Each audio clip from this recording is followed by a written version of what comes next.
Hi! இன்னைக்கு morning climate சூப்பரா இருந்துச்சு. நல்லா கோல்டா மழை வர மாதிரியே இருந்தது. ஆனா மழை எதுவும் வரல. ஆனா இந்த கிளைமேட்ல மார்னிங் சீக்கிரமா எழுந்து சமைக்க தான் கொஞ்சம் கஷ்டமா இருந்துச்சு. ஸோ கிங்ஸ்லேக்கு வந்து பார்த்தீங்கன்னா, லஞ்ச் பேக் பண்ணி ஸ்கூலுக்கு அனுப்பிச்சாச்சு. லஞ்சுக்கு வந்து நான் முட்டை சாதமும், அப்புறம் வந்து ஃப்ரெஞ்ச் ஃப்ரைஸும் வந்து ரெடி பண்ணி அவனுக்கு வந்து பேக் பண்ணி லஞ்சுக்கு அனுப்பிச்சாச்சு. நான் வந்து பார்த்தீங்கன்னா, இன்னைக்கு மீன் குழம்பு தான் பண்ணிட்டுருக்கேன். மீன் குழம்பு, அதுக்கப்புறம் வந்து மீன் வறுவல். இன்னைக்கு லஞ்ச் ஒர்க் வந்து ரொம்ப சீக்கிரமாவே முடிஞ்சிருச்சு. ஏன்னா மீன் குழம்பு, மீன் வறுவல்னால கடகடன்னு பண்ணி எடுத்துட்டேன். மார்னிங்கே ரைஸ் வந்து ரெடி பண்ணி வச்சுட்டேன், ஒயிட் ரைஸ். அதனால் ரொம்ப சிம்பிளாக முடிஞ்சிச்சு. நைட்டுக்கும் வந்து பார்த்திங்கன்னா இந்த மீன் குழம்பு வச்சு ஓட்டிட வேண்டியது தான்.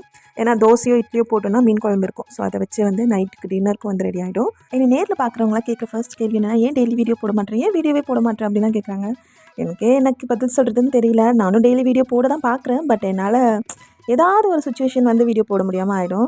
நானும் தொடர்ந்து வீடியோ போட தான் பார்க்குறேன். இனிமேலும் ட்ரை பண்ணுறேன். உங்கள் மைண்ட் வாய்ஸ் நல்லாவே கேட்குது. எப்போவுமே நீ இதே தானே சொல்லுவேன் அப்படின்னு சொல்லிட்டு என்ன பண்ணுறது. சரி விடுங்க, இதே மாதிரி இன்னொரு வீடியோவில் மீட் பண்ணுறேன். பாய்.